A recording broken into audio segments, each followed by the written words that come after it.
So, hey, church family, welcome to StoneWater Style. This is our church podcast, and today I am talking with John Hosea. John, how's it going? Pretty good. How you doing? Hey, I've been looking forward to this conversation for a while. For people who don't know you, tell us a little bit about what you do for our church. So I am the first responder and veteran pastor here on staff. Okay, so that's kind of a unique. I don't hear many pastors that's just to that particular group. So, how did you come onto that? I mean, why a pastor for first responders and veterans? So when I started, it was just going to be veterans, and then the more that Pastor Bagley and I talked, and the more Pastor Jeremy and we talked, they were like, "Hey, can we do something for these guys?" And I was like, "Well, yeah, they kind of go hand in hand. Yeah. If you have one, you have the other. Most first responders, most of them are veterans, so." It went hand in hand, and then it exploded. Wow. And so back up a little, tell us a little bit about your life. So married, I know your wife's name is Sarah. How long have you guys been married? We've been married, we'll be 23 years this February. 20, congratulations. Wow, Thank 23 you. years. So how many, you got kiddos? I have 4 daughters. Bless you. I have all daughters. Yeah, bless you. So what's their age? What's that look So like? we have a 21-year-old who is still in Las Vegas. She is a vet tech. She loves animals. She's engaged. That's the hardest thing for a dad. Yeah, I can't imagine. No, it's not an easy road. We have our 19-year-old who actually followed us here to Texas about right as COVID hit. So I constantly blame her for COVID and tell her the reason that COVID hit It's her fault. Texas. It's her fault because Yeah, she she came brought here. it. Yeah. Okay. And then we have a 15-year-old who's a sophomore at Granbury High.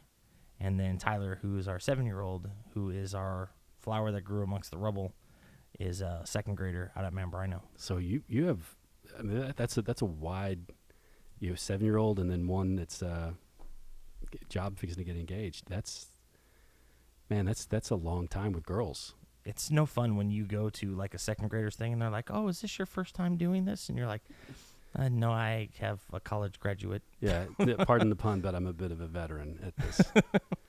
All right, so you have recently in one of our churches, we have a series that we went through called The Good News, and that's when I had heard of you before and seen you around, but I'd never really heard your story, but everybody had said, "Hey, you got to talk to John Hosea." And then I saw your video, your testimony with you and Sarah, and it was only a couple of minutes, but I immediately was like, hey, there's so much here. So I want to unpack your story because I think first of all, I just think there's a lot there. But at the same time, I think that people need to hear what you have to say. Mm-hmm. Let's start with just your faith. Like, growing up, you in the video, you said you called yourself kind of a crisis Christian. Mm-hmm. And you described that, I go when my wife wants me to, or Christmas Mm-hmm. or Easter. But, when did you, as a kid, did you go to church? I mean, when did you start dabbling in faith and church and being a Christian? So I grew up a Roman Catholic. My parents were devout Roman Catholics, but they didn't have a relationship with God. There was no relationship. We would go, maybe in a month period, we might go once.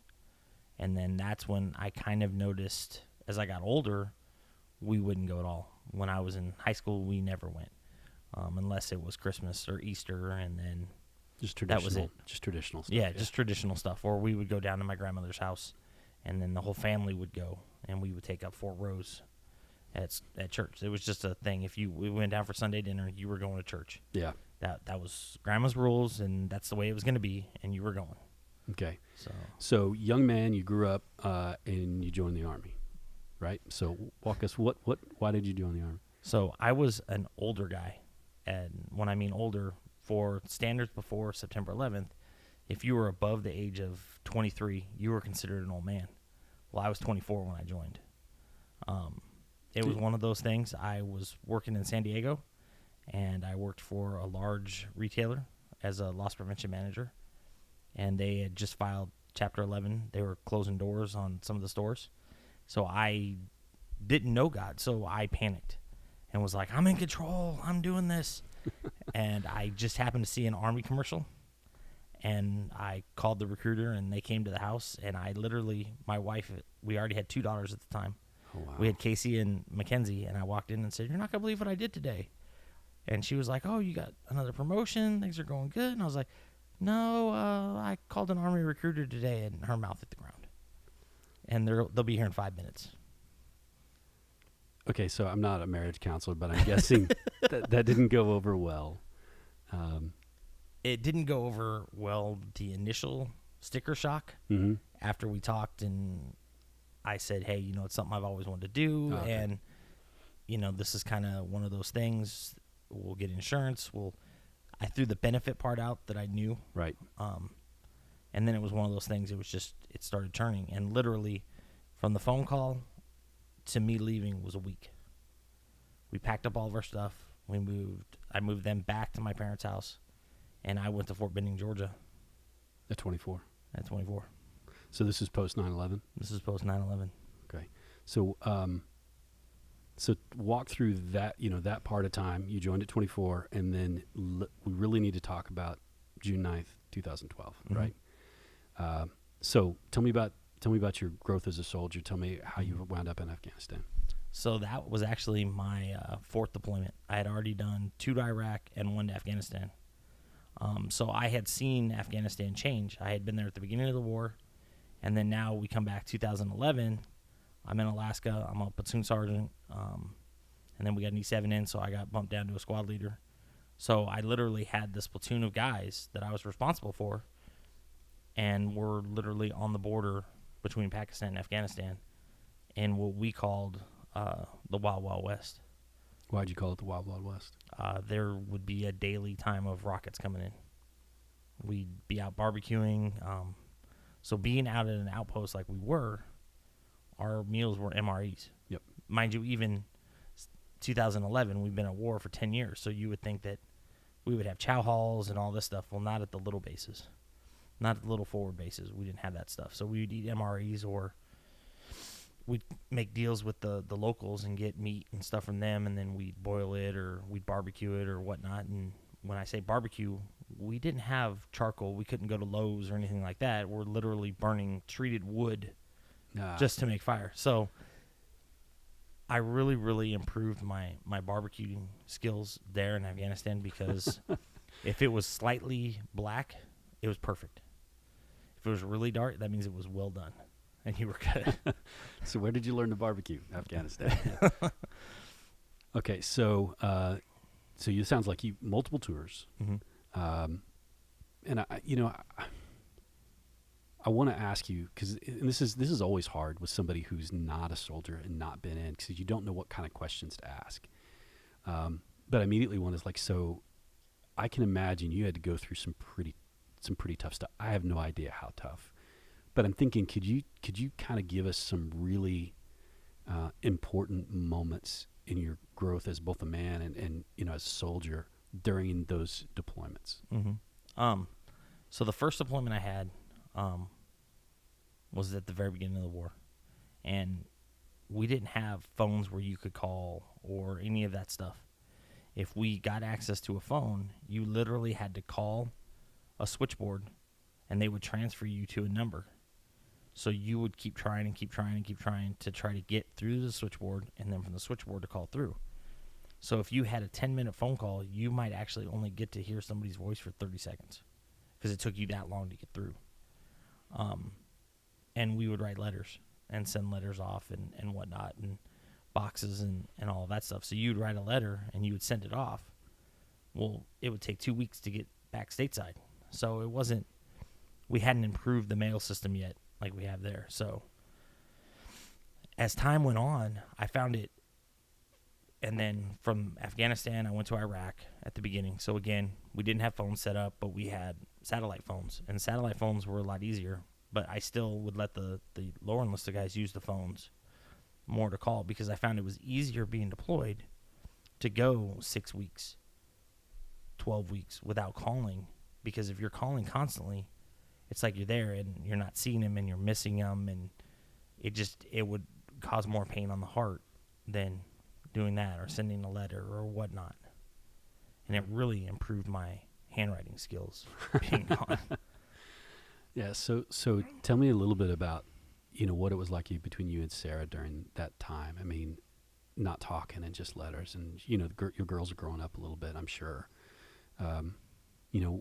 What were some of your conversations in those? I mean, what was the topics? Most topics, it's a honeymoon phase. You try not to fight when you're gone. You try to always end it in a positive way. Sometimes it doesn't work out, and then it might be a month before you can call again, and your mind wanders that whole time. Oh, did I mess this up? Did I mess this up? And at times, things would be really good, and then things would be really bad. You know, like any marriage. Marriages go through seasons. You'd have a fall, and you would definitely have a winter. I don't know anybody that can't say their marriage hasn't gone through a winter. Ours would be, you know, pre-deployment. You'd come back, and it would be spring and summer.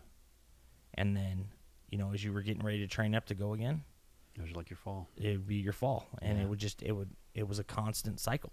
You know, after going back to Iraq the second time, I made a decision that I needed to be home a little bit more. I knew that once we redeployed, that we were going to deploy again. We were only be back for maybe 6 months if I was lucky this time.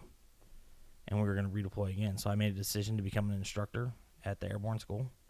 So I knew I would be home. And that actually, in a sense, being home was great. But in a sense, it caused more problems because we had issues through our marriage that we hadn't dealt with. Because you were deployed. Because I was deployed yeah. and we were distant and just I was drinking a lot and, you know, wanted to be one of the boys and did things that just weren't, you know, very good.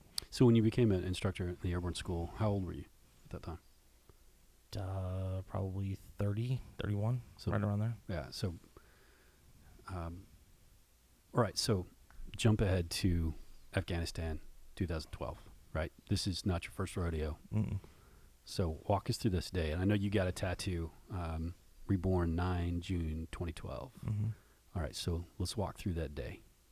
So the night before, we had got, my PL and I had got an op order. Hey, you guys are going to go after this target. And because of the area we were going into, and we knew that the gentleman we were going after had run on us in the past, this was the 5th or 6th time we had gone after this individual.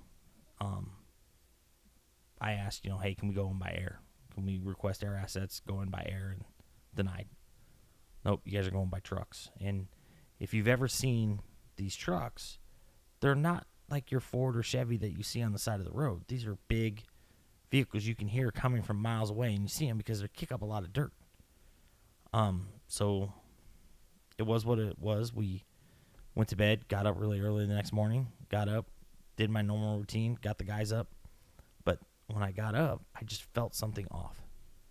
So I had all the truck commanders. I said, hey, I want you all to add another 2,000 rounds to each truck, add extra things that go boom. I put together what we call a speedball, which is literally a body bag filled with ammo, grenades, rocket launchers, stuff like that.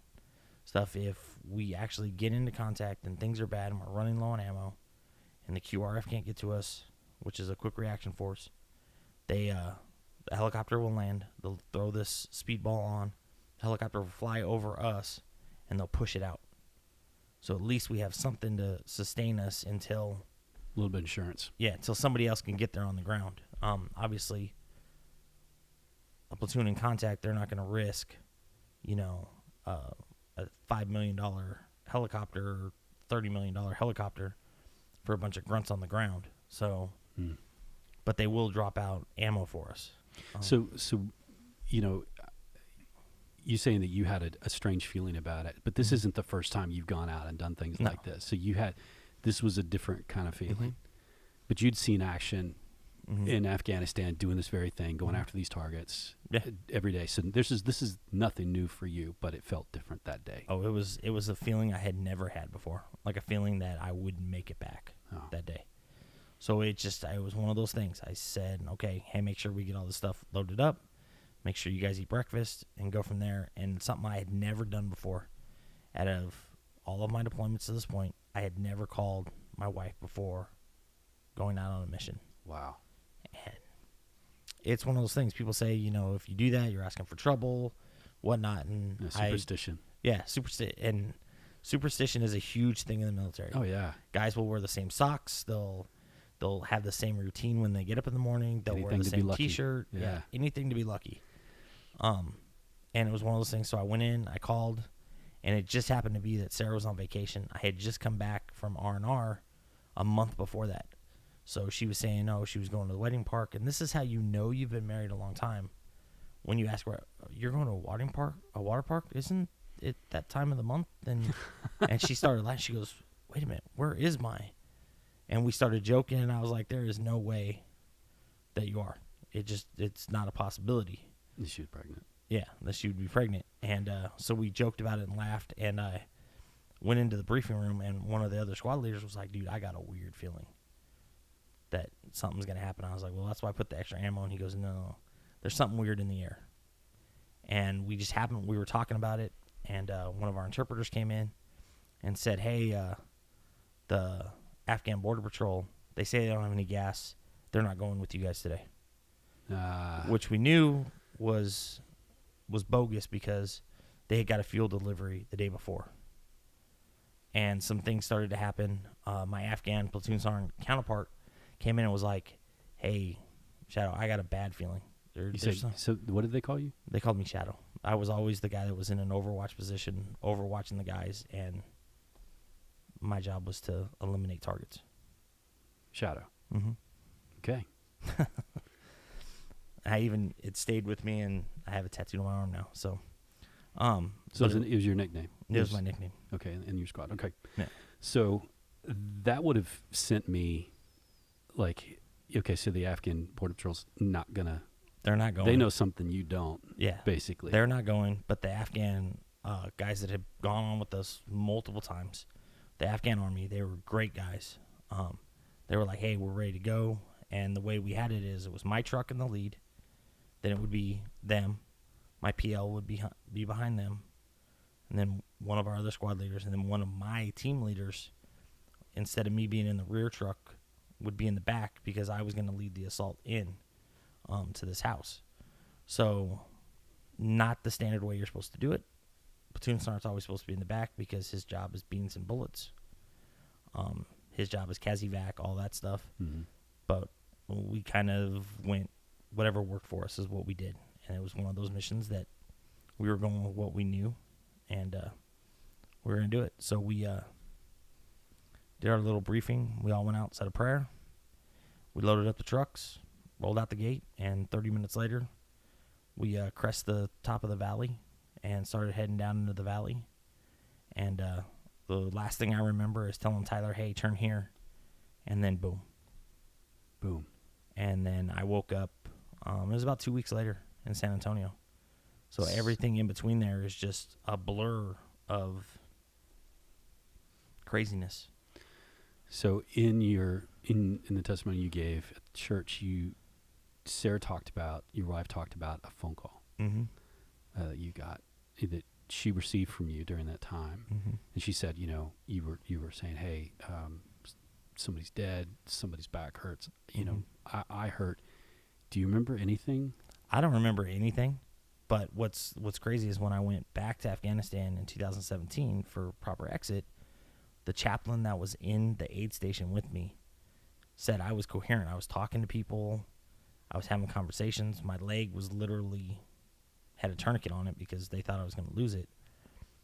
My guys on the ground said that I literally, so after the blast, our truck blew. We hit a 500-pound IED. Ouch. So imagine 500 pounds. No, in the video that we showed here at church, that was not my truck. That was actually DOD footage from, I think it was from Iraq. But that was about the... 500 pounds is a big bomb, man. Oh, it's a huge bomb. It blew us literally 27 feet in the air. Caused, if you ever look at what a Max Pro truck is, it flipped it upside down and detached the engine, attached the front tire. The front tire was almost 3 football fields away. The engine was probably 2 football fields away, and the truck was just in shambles. It blew the driver's door completely off and enclosed it. You were riding shotgun. I was riding shotgun. Tyler was driving, and Tyler was killed instantly. So the bomb was on driver's side. It went off under the driver's tire. So the bomb goes off, blows us in the air. the truck inside, if there was a screw, it completely broke. The radio mount that sat in between me and Tyler that Nick's feet were on broke off and literally came across and ripped my left leg on. It was just held on by tendons and some skin. We had, in front of me, I had this computer screen that we call Blue Force Tracker, and it broke off and snapped and crushed my right ankle. And then somehow in the process of that, when we end up upside down, somehow my back snaps, my M4, my gun, and the optics and all of the stuff on it, the magazines, all that stuff, somehow conforms to my back. Mind you, I have a plate carrier on. Hit myself in the face with the mic. I have a plate carrier on that has, frag grenades, has smoke. It has. This is what you're carrying. This is what I'm carrying. It's got a plate that protects me from bullets, front and back. Those plates were completely shattered. That's a hell of a blast, man. Yeah. And then in the process of the truck flipping upside down, Nick was always taught, because Nick was my gunner from the start of the deployment to this point. Nick knew if the truck ever hit anything or was flipping over to fall inside the truck. So Nick goes to fall inside the truck, and his arm gets caught on the turret. So when the truck hits the ground again, Nick's hand is amputated.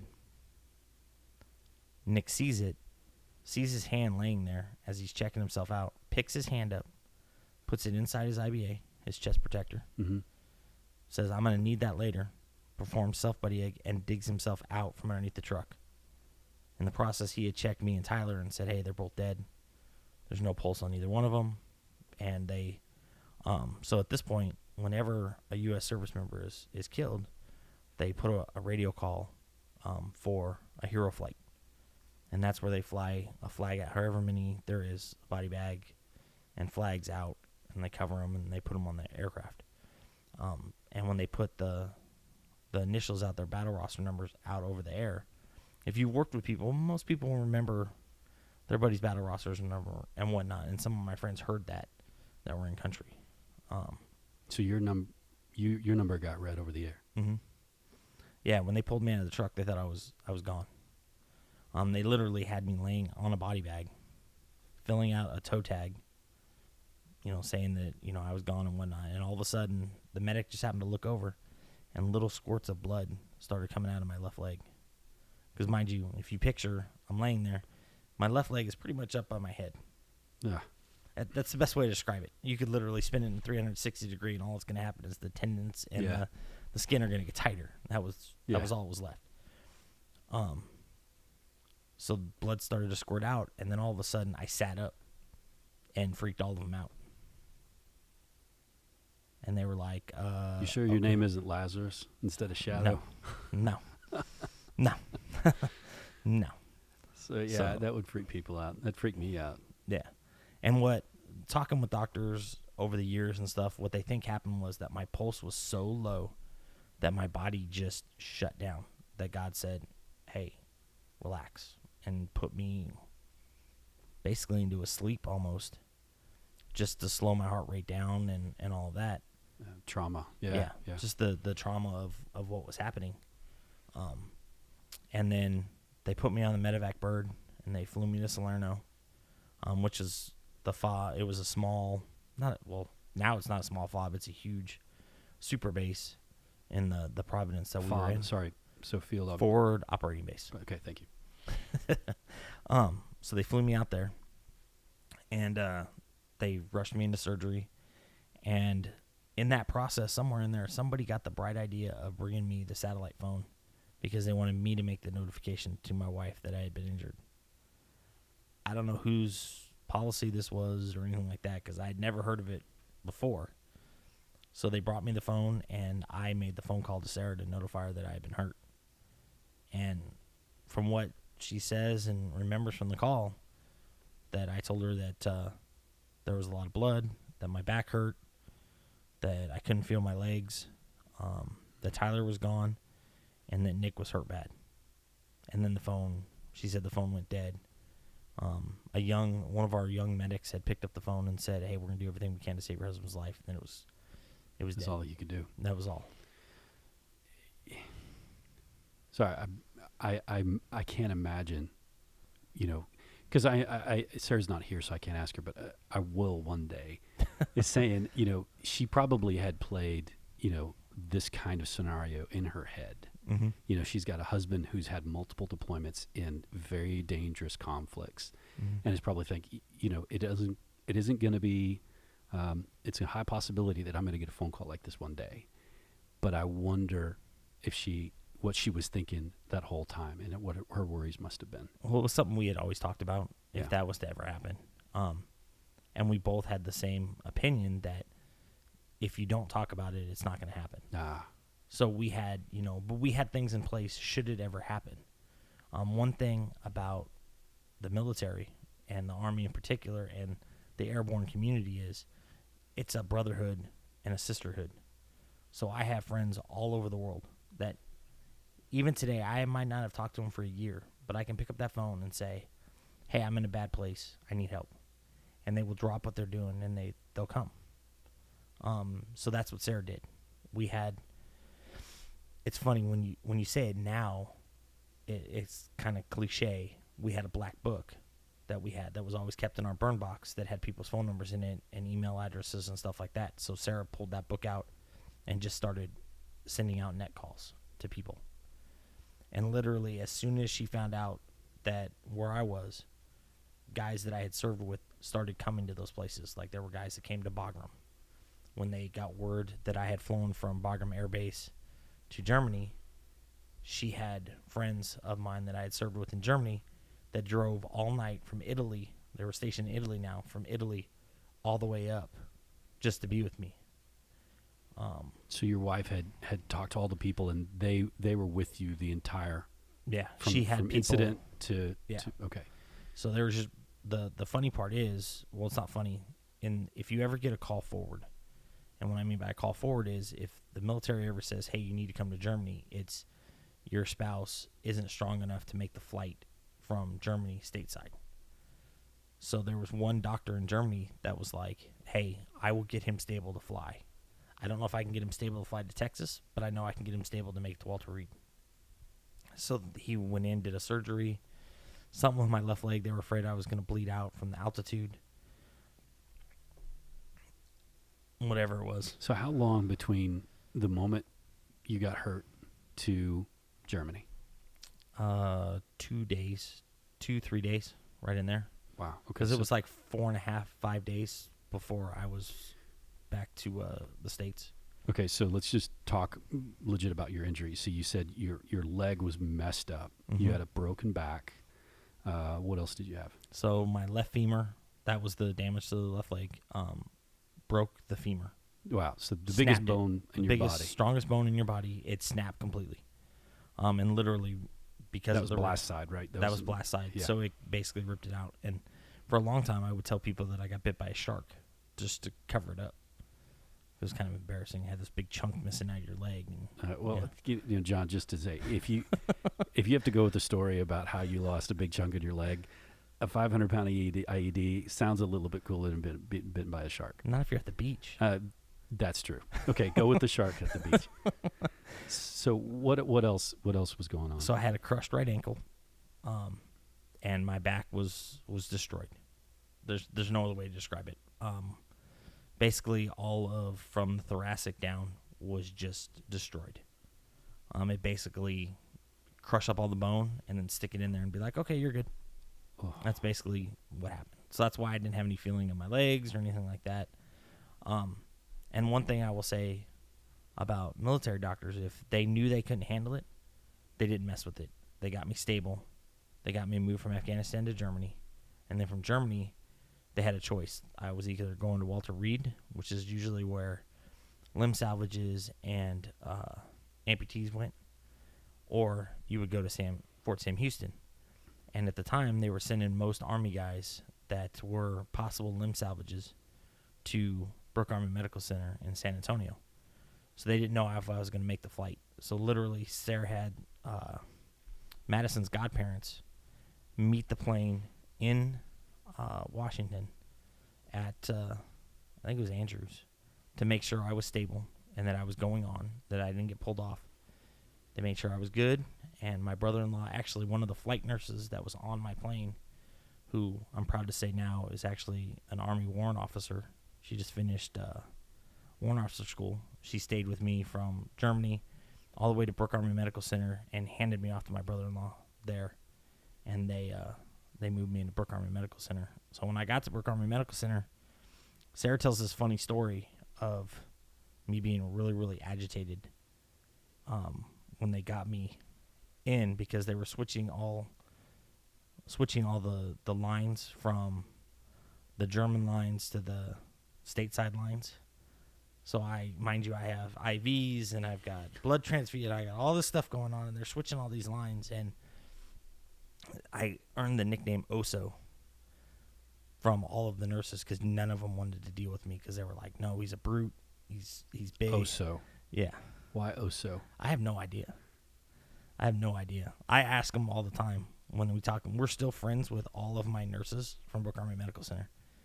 As I was going through rehab and getting treated and stuff, they would literally come hide in my room and hang out with me. So I'd have like 4 doctors, a bunch of nurses, all hanging out, hiding in my room. That's awesome. Okay, so you wind up in San Antonio. So I wind up in San Antonio. Okay, and your wife is now, and your kids are there. My wife is there. My kids were not there yet. Okay, so your wife is there. So I want to hit pause, and this, you said that you don't remember much between when it happened and then waking up in San Antonio. I'm trying to gather, when in your mind did it cross that I'm not supposed to be alive, and that maybe God has a purpose for you? Like, so did those thoughts begin there, or was that much later down the road? Like, where was your heart in response to the accident? Being there, laying, laid up in bed, I couldn't sit past 30 degrees because they completely, when they went in for the back surgery, they sucked all of the bone out that was crushed. They sucked it out. They built this cage-looking thing, put it around my cord, make sure there was no damage to my cord, and then sprayed all this bone back into this cage for it to fuse. So their whole thing was you can't sit up past 30 degrees. So for, I think, a month, I literally couldn't sit up past 30 degrees. And during that time, I was like, why am I here? Why am I doing this? And I spent 3 weeks in the ICU, and then they decided, oh, okay, you're better. And I had just come to, and I was starting to get my memory back. I couldn't have, the lights couldn't be on in the room. If somebody's cell phone went off, it was like putting your head between drums and just beating down on it. So it you're was so loud. Sensory overload. It was horrible. So much so if somebody went in the bathroom and flushed the toilet, it would hurt my head. If I moved a certain way, I would get dizzy. It was literally like being on that ride at the fair where your head is just spinning. So we did that. That lasted for probably 2 months. But in this time that I'm laying there, they're like, hey, we're going to move you up to a regular room up on the 4th floor, which is where all the wounded, they call them wounded warriors, was. And I was like, okay, whatever. Just move me up there. And they put me in this room. Mind you, I'm still having light-sensitive issues. My vision is blurry as can be. I could make out shapes and stuff. It just wasn't clear. And they put me in this room, which was close to the ice machine. So every time, mind you, in a hospital, every time somebody goes to get ice, you're just hearing that being. I was right by the door. Sounds miserable. It was pretty horrible. And then Sarah had come in. Mind you, at this point, I still hadn't gone to the bathroom. It had been almost 3 weeks, and I had not gone poop yet, to my knowledge. So I was backed up as could be. And I had gone, and Sarah went out and told one of the nurses, and they're like, oh, yeah, we'll be in a few minutes to get her.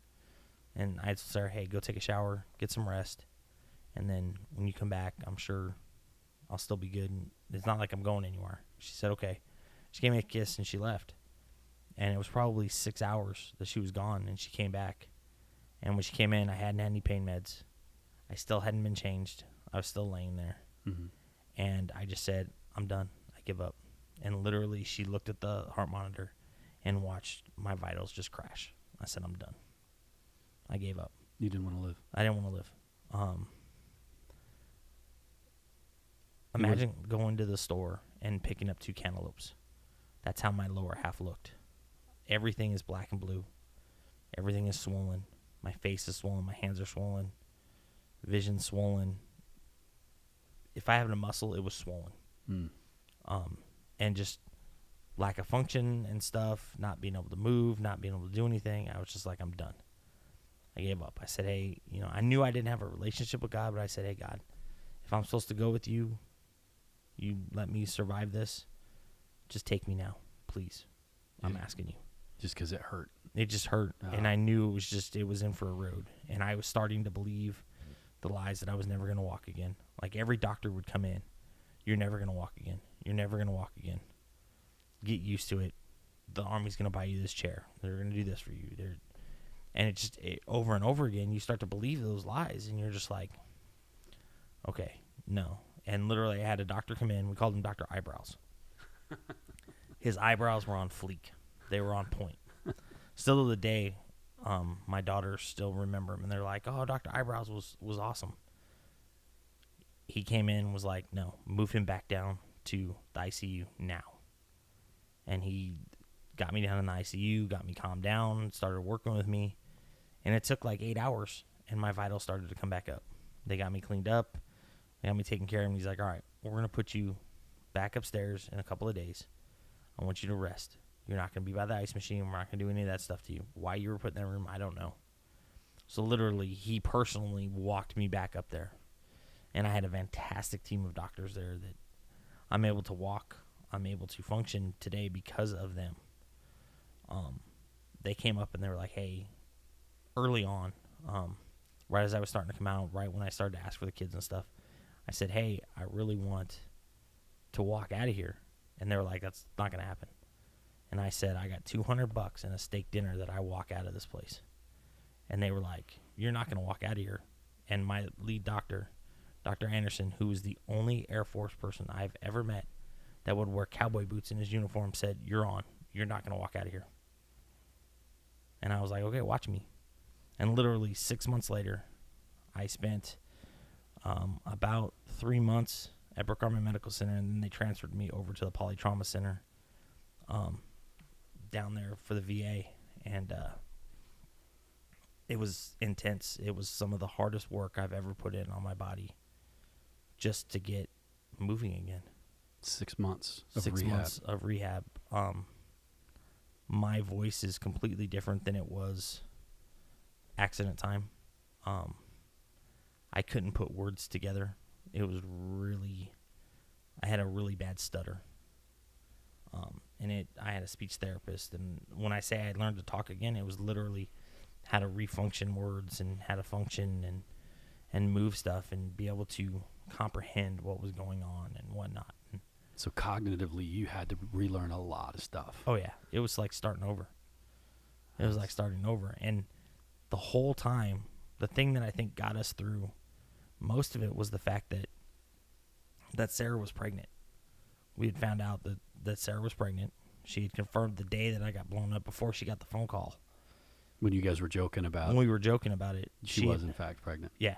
She had gone out and bought every on-the-shelf pregnancy test they had and tried them all and kept throwing them every time they come back positive. I don't want this. I don't want this. But looking back on it now, when Sarah would be stressed out or whatnot, my mom would look at her and say, hey, you need to go rest. Sarah would be like, no, I'm not resting. And Mom would be like, think about the baby. Yeah. So in that process, Nick and I had talked, and the whole time Nick and I are recovering together. Nick is learning how to function without an arm. They tried to sew his hand back on, but it caused an infection and was literally killing him. So he said, cut it off. And he cut his hand off. And him and I would talk almost daily. He was in a different room, so he would come into my room. And we would just talk, okay, what's the plan? What are we doing? What? And then when I went to polytrauma, he would text me daily, hey, I'm doing this. I'm learning how to use this hand. I'm doing this. Well, hey, they got me standing up, whatnot. So you guys were journeyed together. We were doing it together. Rehab. So it was one of those things that we instantly became brothers. He is my the girls call him their brunkle, their brother uncle. Yeah. And he's became part of our family, and he's there, and it is what it is. And then as time has gone on, I get him into trouble and do crazy things, and he does things, and I'm like, hey, you need to move out to Vegas. So yeah, different things that we've gone through together. So let's shift then. So, you get out of rehab, and you said you had been a crisis Christian. Mm-hmm. So, and I was still wanting to know, like, so even after you kind of walk out, where's your faith? I mean, is it still like non-existent? It's not there. It's just, I'm glad to be alive, and I'm just gonna. When Jeremy talked about making promises to God and not keeping them, yeah, that was me.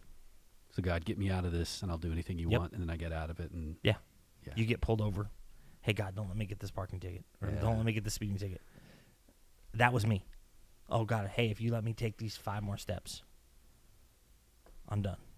And literally, I reneged on every promise that I made to him, the man. Every promise that I made to him, I reneged on it. Yeah. But he still, looking back on it, still loved me and still was like, okay, here you go. Here's 2 more steps. Yeah. So talk about Vegas. So you guys you get, I think you get medically discharged, right? I get medically retired. Retired, right? So it was literally, I got hurt 9 June 2012, and then 27 July 2013, the Army was done with me. Literally, Sarah talks about it in the video, that she was more scared of that I had lost my identity. Yeah, so I want to talk about that, because I had the same thing. When she said that, I was like, oh, yeah. What does it mean to have the identity of a soldier and then go through something like that and lose it?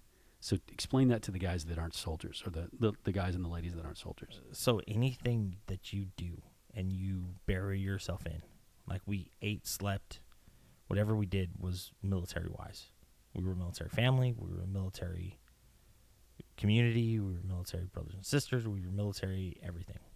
Just like if you're a cop, that's what you think your identity is. If you're a fireman, that's what you think your identity is you're a fireman. But you can't have no other identity. And that's just what we tell ourselves. It wasn't anything now looking back on it that is true, but that's what I believed. So literally, I thought that when I got retired, the brotherhood would stop. And literally, we made the decision to move to Las Vegas. And we packed up. I have some really close friends that are like family that live in Las Vegas. They helped us find a house. We got a house. I got a job working there, and was still having to go. I'm still having to go to the VA to do rehab. I'm still having to work on it to be able to stay on my feet and whatnot. And I go from being a soldier to a door manager of a nightclub in Las Vegas. Complete opposite ends of the spectrum. And I was like, I did the typical thing that most military people do when they get out. I'm going to go to school and I'm never going to look back. You go from being deployed multiple times to sitting in a classroom with a 18, 19, 20-year-old kid that mommy and daddy is paying for school and they have no life experience.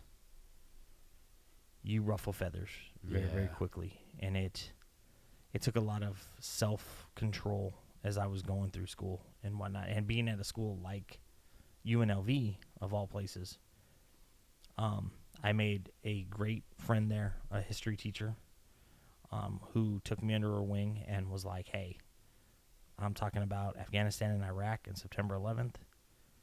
You have an A in my class. Don't worry about coming to class for the next 2 weeks. So I was like, cool. I had 2 weeks off. No big deal. On the 3rd week, she didn't finish the lesson, but she tried to call me and tell me not to come to class. and I went to class, and it did not end very well. Why did it not end very well? There was a young individual in the class that was very anti-war, anti-military, and he left with a wet spot in his pants after class was done. Yeah. It didn't go very good. Well before my Christian days of becoming a pastor.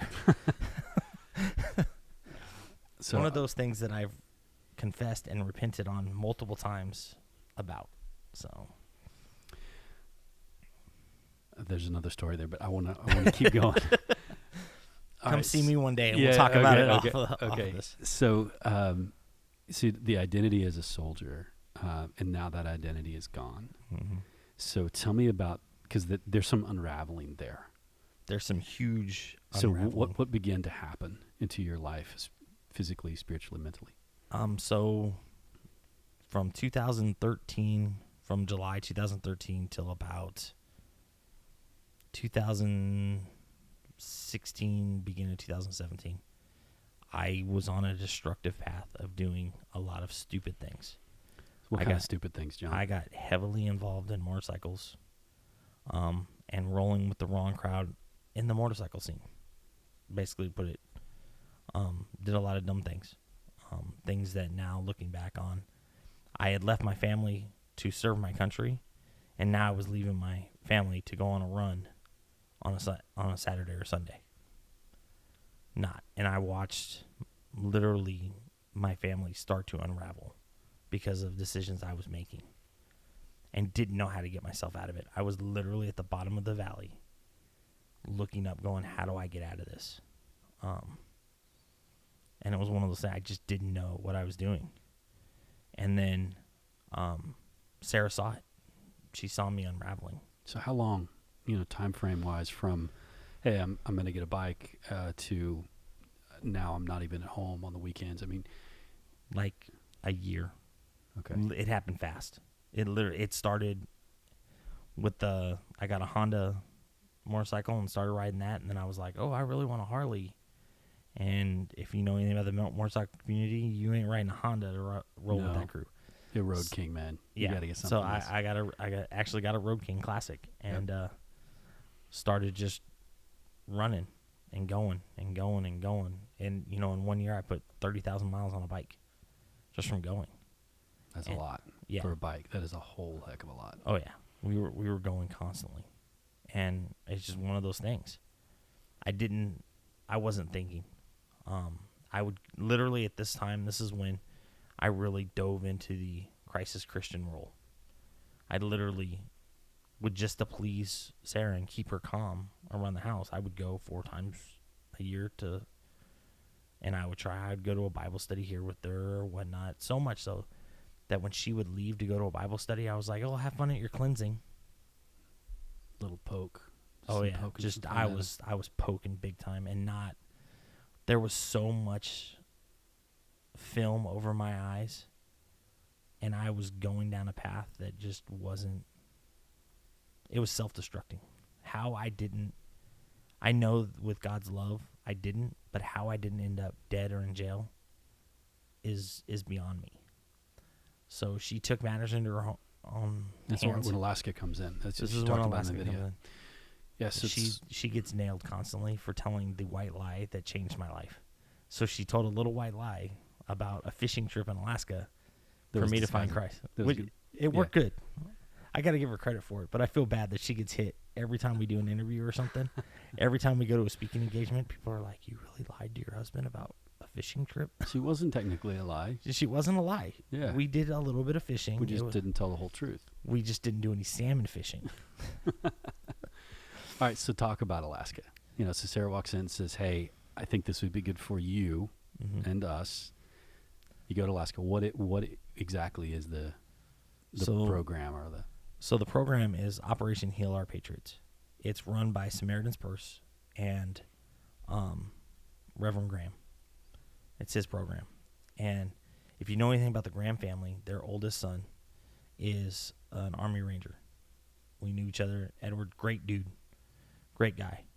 He suffers from PTSD and TBI, and they were lost. They saw what was happening to their son and said, what can we do to do this? And they started this program. They started in 2015, I believe. And what they do is they take 10 couples for 10 weeks up to Alaska for 1 week. And from the time you get there, and if you ever do anything with Samaritan's Purse, at 8 o'clock in the morning, no matter where you are in the world, when 8 o'clock strikes local time, you stop what you're doing and you do a devotional. A minimum of 30 minutes of giving it back to God. So the first day we're there, we got there in the afternoon and they showed us our cabin and whatnot. And I get off the plane and there's this guy standing there and he's really cool.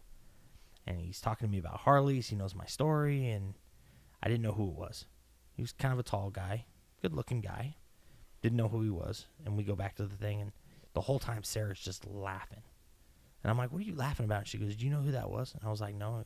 Remember all those times you used to make fun of me about those videos I would watch and whatnot? And I was like, yeah. She goes, that was him.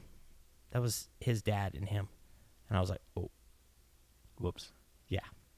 So you said 10 weeks, 10 couples. So were there 10 other couples with you? There was 9 other couples with us. Okay. Up there. And we still to this day. And what's funny is about this program is in the Granbury area now, there is 3 other couples that live here that saw what happened the last year with us moving here and whatnot, and they have bought houses and moved here now. They moved here. Yeah. One's in Godley, one bought a house in Weatherford, and they're coming down here. So awesome. Yeah. So I'm curious, so this is kind of the turn of your story, right? Mm-hmm. So you start talking to this guy. They start talking about the Bible. You're doing some fishing. So tell me what happens during that week. So Wednesday of that week in the morning, we had gone on an excursion in the morning. We'd gone fishing or something. I don't remember what exactly we had done that day.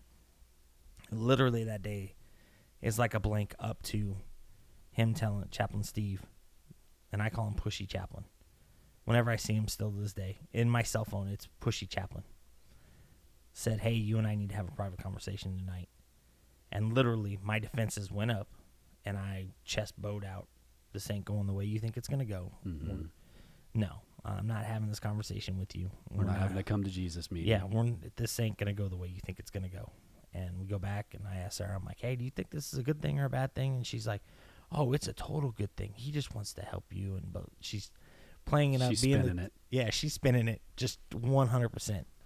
And so him and I go in and it's about 5 o'clock in the afternoon, 6 o'clock in the afternoon. In Alaska. And we would gone July 5th. So it's, mind you, it's light in Alaska till about 3 o'clock in the morning.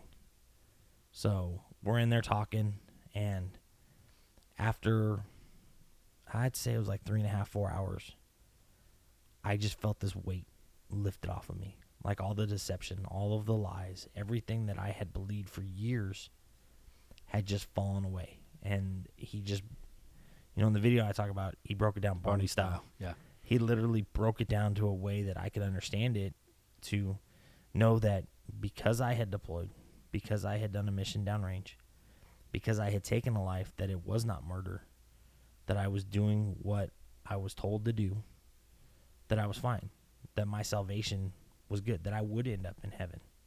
But I had to ask for God to come into my heart. I had to ask for Jesus to come in. And it's one of those things, if you don't know, because you've got this, strong exterior going on and your chest is broad up and you've got all these defenses up, to just ask that question and say, God, I love you. Will you please be my Lord and Savior? That's a hard thing to do. Oh, well, and I'm trying to, growing up, and I'm sure that you had heard something like that before. Mm-hmm. Hey, you just got to accept Jesus. You got to believe. What was different about this time? And, Chaplain Steve come in and say, look, we're gonna walk through all of this deceit that you have told yourself about your role as a soldier and what you've done. So what made this particular explanation different than the things that you had heard before? I've asked myself that probably a million times. And I think it was just God finally smacking me in the back of the head with a 2x4. Got your attention. It got my attention. And, Sarah talks about, I was worried when we came back that the flame was going to go out. I literally feel like God pulled a gas truck up behind me and just started pouring gas on me and lit this fire because it just took off. Literally, we both had the fear of, when you're in Alaska, you don't have cell phones. You don't have internet. You have no distractions. Your kids aren't there. Mm-hmm. You don't have no worries of the world. So when you're up there, you're thinking, oh, everything's good. You're on top of the mountain, man. You're on top of the mountain. Everything's good. But what people fail to realize is you got to come back down. But when you come back down, that's when God really starts to work. And it was, one of our family values here is clearing up relationships. We came back and we actually had people, doors closed. God said, nope, you don't need that relationship. You don't need that relationship. Close this, close that. And we actually had people just stop talking to us. It was literally the cancer that was around us. God just cut it away and said, enough is enough. Do not deceive yourself, brothers. Bad character corrupts good judgment. Yeah. Yeah. And he literally was just, he was clearing it away. And so some things happened. We had the great thing about Operation Heal Our Patriots is once a year they do a reunion where they fly in people from all over the country. Doesn't matter what week you went or what year you went, they bring everybody back together for basically 3 days of an intense marriage workshop. There's singing, there's worshiping, there's guest speakers, there's all of this stuff. So we came, the first one that we went to was here in Fort Worth at the Omni Hotel. Yeah, I know where that is. Yeah. So we're sitting there, and from the time we got there, I kept hearing God's voice the whole time. What did he say? Just intense, like going at me, and I kept thinking the whole time, well, people are going to start to laugh, but I literally told God several times, put the crack pipe down. There is no way you're telling me you want me to do this. Do what? He said, I want you to go into full-time ministry. And I kept saying, nope, nope, nope. And the last night, I literally, when I said I got hit with a 2x4, he literally hit me with a truck and said, this is what you're going to do. When are you going to surrender, John? Yeah, this is your calling. It's time you give me control. And I was like, okay, you got it. And literally, we got up. I said, hey, I told Sarah, I said, hey, we need to have a talk. We went upstairs, and I told her, and when she picked her mouth up, because she was like, she had seen changes, like the whole time, of me, like, reading and diving into the Word and reading Scripture and doing devotionals and Bible stuff. I probably spent, in that time frame, and we're looking at probably 5 months, I probably spent at least $3,000 on Bible studies on Amazon. I was ordering everything. If somebody read it, I was reading it. I read all of Franklin's books. I read it. It was coming at me from everywhere. So she was like, okay, well, you need to call Steve. You need to send Steve a message, and you need to send Pat a message and tell him. And Pat's the aftercare pastor, who's been like a big brother to me and mentor. So I texted both of them. And Pat said, hey, I'm preaching tomorrow morning. I'm getting ready. As soon as I'm done, you and I are meeting for coffee, and we're going to talk. And I was like, okay, cool. Steve was like, I'll meet you in 5 minutes downstairs. And literally hugged me as soon as I told him. He's like, this is going to be perfect for you. Well, we got up the next morning, and a friend of mine called and said, hey, are you still interested in going to Afghanistan for Operation Proper Exit? And I was like, yeah. He goes, okay, give me a minute. 5 minutes later, the head of the program called and said, are you interested in going? I said, yeah, 100%. I said, tell me a little bit more about it. And he's like, well, you're going to go over, you're going to minister to the guys on the ground in Afghanistan. You get to go around, you get to read the SIGAT report from when you got hurt, and you get to go to all the different places, and if we can, we'll take you to where you got hurt. This is bring you some closure. Bring you some closure. Yeah. So I was like, cool. I was like, when do we go? And he's like, you got 6 weeks. And I was like, okay. So I started researching how to get a passport and started to do all this stuff. And the whole time, God's like, hey, I want you to go to school. And literally a Grand Canyon University seminary commercial came on. So I emailed the email that came up on the screen. So literally, I'm starting school. It's just like one thing after another. So I fly into D.C. getting ready to go to Afghanistan, and I meet a guy by the name of Leroy Petrie. He's a Medal of Honor recipient, and he kind of takes me under his wing, and is like, hey, you need to start speaking, and you need to start talking, you need to tell your story. You got a story, man. Yeah. I'm like, okay, I don't know about that, but okay. Just fighting it, and the whole time, God is like talking to me clear. I told you, it's time. Yeah. It's time. It's time. So I get back, and Pastor Pat calls. Hey, Samaritan's person wants to come out and do a video. And on top of that, hey, I have 3 speaking engagements on the East Coast. Do you want them? Okay. Warriors in Quiet Waters calls. Hey, we have one in Milwaukee. Can you do it? And I'm like, okay. So I've been back about 2 weeks. Things are really good. I got closure. I used to wear Tyler's dog tag around my neck. And when I was in Afghanistan on the last day, we were flying to Kabul. And God said, hey, it's time to let go. Time to let go of Tyler. So I popped his dog tag off, and I dropped it out of the helicopter. It's somewhere in Afghanistan over the mountains between Bagram and Kabul. So it was just time to let it go. So it sounds like God had a plan all along. Oh, It he started definitely- with a giant explosion in Afghanistan, and Mhm. ended with you talking and bringing hope to a lot of people. Mm-hmm. In the engagements that you talk to, what exactly? Who do you talk to, and what do you say? So those ones were mainly just for people to donate to Operation Heal Our Patriots, so other people could find the joy that Sarah and I had found, and to fix our marriages, and to help, and just telling them where I was prior to when God came into our lives, and when we gave up control and let God take over, just that whole thing. It's telling y'all's story. Yeah, just basically telling the story. But God wasn't done with the writing. So I got a phone call. Hey, why don't you come to Texas? Come on a hog. It was the same group that I'd gone to Afghanistan with, a couple of the guys that I'd gone to Afghanistan with. Hey, we're doing this hog hunt. We're going to hunt out the little birds in Little birds being helicopters. little helicopters. So your buddies called up and said, "Hey, we're gonna get together. Yep. We're gonna shoot hogs out of the sides of helicopters." Yeah.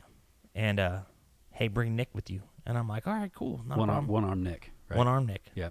Or Brunkle. We call him Brunkle around the Uncle house. Nick. All right. Hey, you want to go? And Nick's like, yeah, I'll take off work. We'll go. So we ended up going. 2018, right? This is 2018. Yeah. So literally, I've been a Christian for maybe a year. I'm on this walk. Things are going. I'm in school. Things are flying along. I was just getting ready to start school at this point. So we come here, first day. We don't get any hogs. Some coyotes, and we shoot at some snakes going across the river, which is kind of fun. From the inside of a helicopter. From that, hanging out of the helicopter. Hanging out of a helicopter. Yeah. That makes it better. That makes it a lot better. Yeah. So the next morning, Nick and I drew the straw to take the second flight. So we get up, get dressed, and we go out and get on the helicopter, and we go out and we instantaneously get on the hogs. And we're on the hogs for about an hour, and then it's time to head back. So we're heading back, and I just happen to see a coyote. And I'm like, hey, there's a coyote outside the door, and you guys can get the next flight. And they're like, oh, you want to get it now? We'll go do it. We banked down into a field, and the last thing I remember hearing was, oh, crap, and us hitting a tree. 75 knots, 65 feet in the air. You had a helicopter crash. We had a helicopter crash. So Nick and I have now conquered land and air. We are not allowed to go fishing on any body of water. His wife and Sarah have said, yeah, you're done. Yeah. We were trying to get them to let us go to the Bermuda Triangle and go out fishing on that, and they were like, no. That's not you'd be gonna lucky if they let you on a skateboard, man. Pretty much. Yeah. Okay. So let's bring it into today. So 2020. So you have a ministry called Reboot. Mm-hmm. Now, did you start? You started this here. No, actually, Reboot has been around. I knew about Reboot when I was recovering in Fort Sam Houston. I kind of went to it. I didn't dive into it like I have now. Okay, so tell us about Reboot. What is it exactly? So Reboot started as a combat veteran recovery program to help overcome traumas that people have dealt with in their service. From IEDs, from shootings, from whatever somebody faces while they're in service. And there could be a variety of things. The list is long, unfortunately. So they started this program at Fort Campbell, Kentucky. And then it went from Fort Campbell to the Brooke Army Medical Center, to Walter Reed, to Fort Bragg, to some of the hot spots where people who were deploying a lot needed it to be at. So now you fast forward to 2020. I had heard about it, and I was like, oh, that might be something. So I started diving into it and found that they also had a first responder program that went along with it. So I did all the research, packaged it up, went through the class, brought it to Pastor Bagley and said, hey, what do you think about this? Here's what the cost is. This is what it gets us. This is what we can do. We can run the veterans on one night. We'll run the first responders on another night. And this is the healing that we can help them get. It is not a support group. It is not a fix-all program. We're not going to give you a blue pill at the beginning of it and you're healed. It doesn't happen. Military and first responders will understand that in their careers they were given a tool bag. And what it does is it gives you more tools to help overcome and deal with stuff that you've had happen while you're on the job or while you're in the service.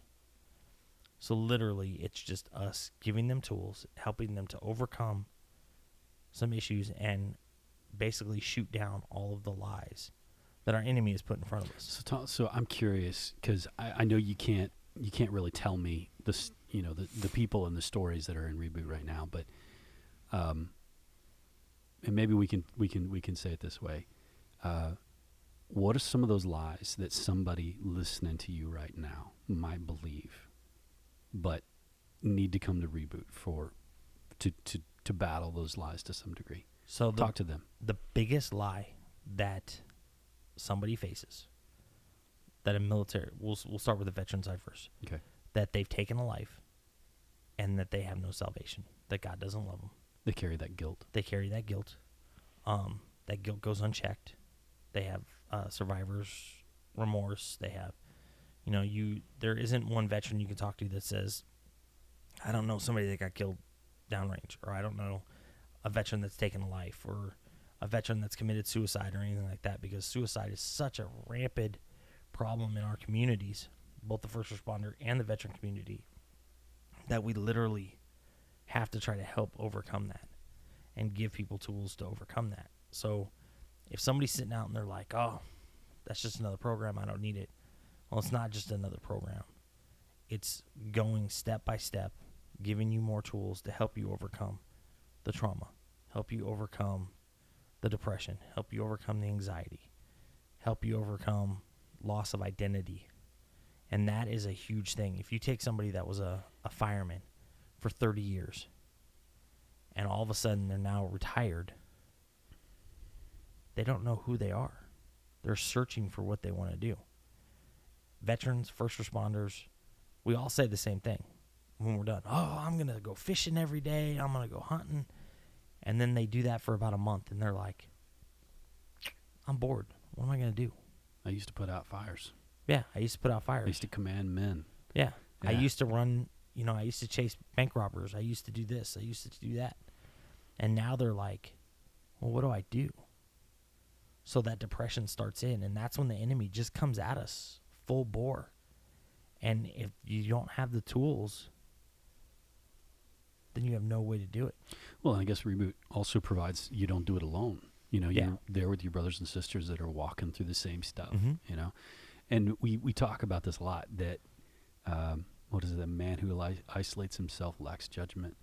But isolation is the enemy's tool, You get around people and you think, man, I wasn't the only one. And that's the biggest thing, like talking with the different groups and whatnot. We have a guy that's going through Reboot first responder that was literally a fire captain in California, and literally it was taken away from him in an hour. He was told, you're retired, have a nice life. And literally his identity was taken away. Yeah, no time to prepare. No time to prepare. No time to overcome that stuff.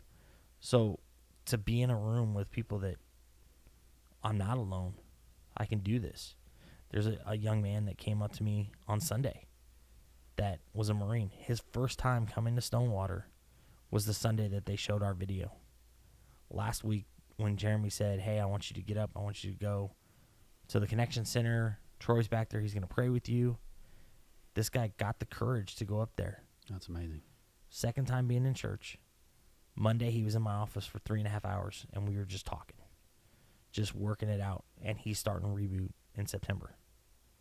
So it's there. It's just having to break those chains and realize that they can't do it alone, that there's people here that are going to be with them. And even when they're done with this 12 weeks, we're not ending it. We're rolling into a new program called Bulletproof, where it's going to be, as soon as you're finished with Reboot, we're going to roll you into this program, and as if it gets to be 100 people, if it gets to be 1,000 people, so be it. But we're going to do it as a community and as a brotherhood and a sisterhood, and we're just going to have fellowship, and we're going to work through it together. Awesome.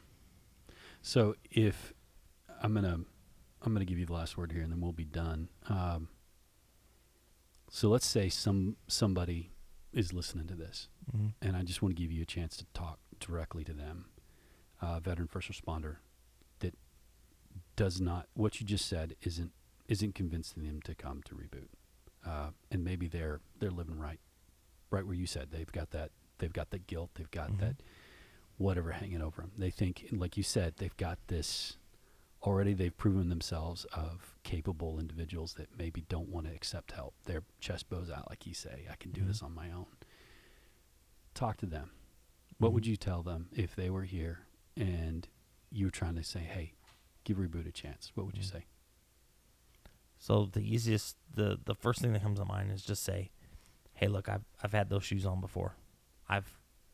I have the street cred to tell you, hey, look, you can't do this alone. You can try to do it alone. You're going to fall on your face. And even if you come to Reboot, or you come see me, or you come to church or anything like that, you might fall on your face again. It's going to happen. We all do it. But this time you're going to have people around you to pick you back up and help you and dust you off and walk with you. You can't do it alone. You can't do it. No matter how hard you try to do it alone and you try to keep control, he's in control. You can try to pull that control back from him, and you're just going to fail at it. You got to give him the control and let him take over. You know that old song, Jesus, take the wheel. You got to do it with your life too. But you got to have help with it. You got to come to people and say, I need the help. And there's nothing wrong. For years, we were all told, don't ask for help. It is shamed upon in our communities to ask for help. Veteran, first